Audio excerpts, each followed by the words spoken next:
Assalamualaikum warahmatullahi wabarakatuh. Selamat pagi anak-anak. Kita tetap di sini pada mata pelajaran Tata Teknik Pentas ya. Ini pertemuan pertama kita di semester genap. Sebelum kita mulai pelajaran pada pagi hari ini, marilah kita membaca basmalah terlebih dahulu agar materi yang saya sampaikan dapat diterima dengan baik. Bismillahirrahmanirrahim. Pertemuan pertama ini kita akan membahas KD 3.5 dan 4.5. 3.5 menganalisis teknik pengoperasian perangkat tata suara, 4.5 mengoperasikan perangkat tata suara pada pementasan. Adapun indikator pencapaian 3.5 menelaah teknik pengoperasian perangkat tata suara, menemukan teknik pengoperasian perangkat tata suara, dan menyimpulkan teknik pengoperasian perangkat tata suara. Indikator pencapaian 4.5 menyusun perangkat tata suara pada pementasan, memproses perangkat tata suara pada pementasan, dan menggunakan perangkat tata suara pada pementasan. Oke, kita langsung saja.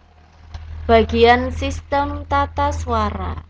Yang pertama ada background musik. Ini pernah kita bahas di pertemuan terakhir kita di semester ganjil ya anak-anak ya. Kita ulangi sedikit saja agar mengingat, agar kalian semua bisa mengingat lagi. Yang pertama ada background musik. Ini penjelasannya. Musik atau suara yang dapat disampaikan secara luas melalui speaker yang telah terpasang sesuai dengan rencana. Yang kedua ada public address, yaitu sarana penyampaian informasi kepada khalayak ramai atau umum dengan cepat dan mudah melalui speaker yang terpasang.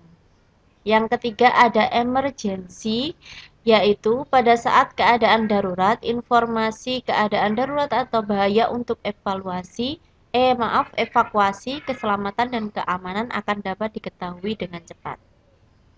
Yang terakhir adalah care call, yaitu sarana penyampaian informasi kepada pengendara kendaraan dengan cepat dan mudah, karena untuk sistem care call ini selalu speaker juga dilengkapi dengan rak sistem dan mikrofon yang telah terpasang pada area-area yang telah disesuaikan dengan rencana. Ini ada gambar perencanaan pekerjaan instalasi anak-anak, tapi mohon maaf ini gambarnya kurang jelas.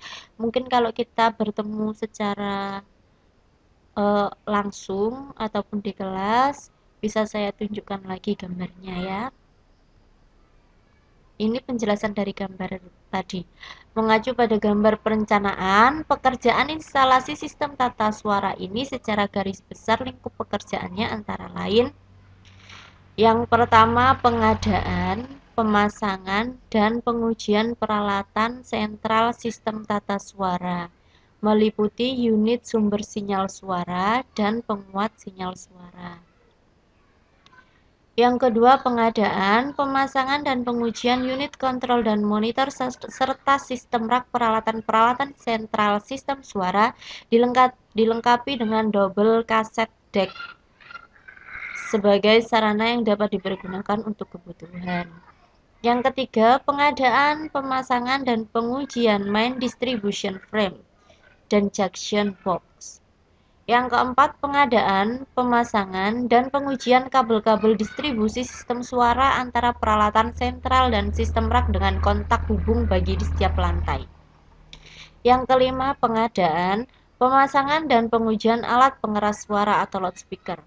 Yang keenam, pengadaan, pemasangan, dan pengujian kabel-kabel pemakaian antara kotak hubung bagi dengan alat pengeras suara setiap hari.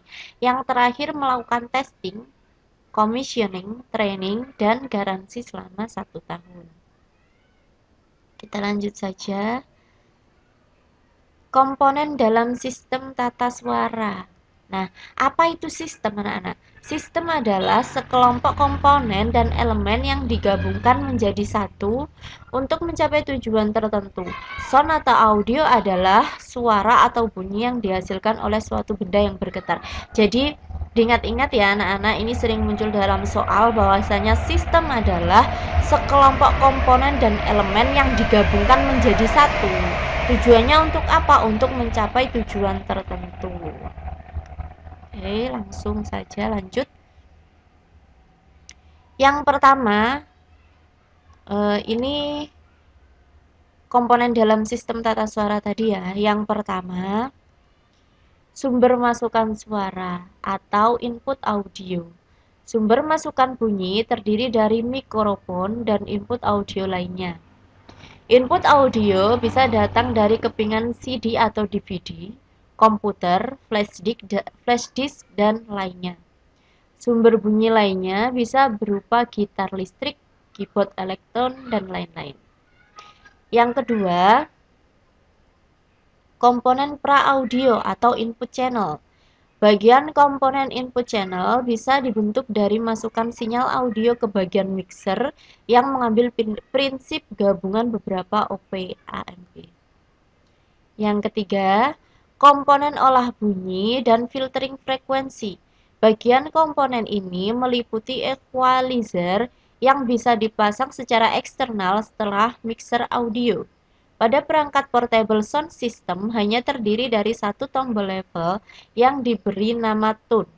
Maksudnya adalah pengatur audio ini hanya menyetel nada low dan high saja. Yang keempat, komponen crossover atau audio distributor. Bagian ini berfungsi untuk mendistribusikan sinyal audio low, middle, dan high yang akan masuk ke bagian atau blok amplifier. Yang kelima, komponen penguat level suara atau amplifier. Power amplifier adalah alat yang berfungsi untuk mengubah sinyal input dengan amplitude rendah menjadi output dengan amplitude yang lebih tinggi dengan frekuensi tetap. Yang keenam, bagian output transducer atau loudspeaker. Loudspeaker atau lebih sering disingkat dengan speaker adalah transducer yang dapat mengubah sinyal listrik menjadi frekuensi audio atau sinyal suara yang dapat didengar oleh telinga manusia dengan cara menggetarkan komponen membran pada speaker tersebut sehingga terjadilah gelombang suara. Oke anak-anak, sampai di sini pertemuan kita pada kali ini. Terima kasih, saya akhiri. Wassalamualaikum warahmatullahi wabarakatuh.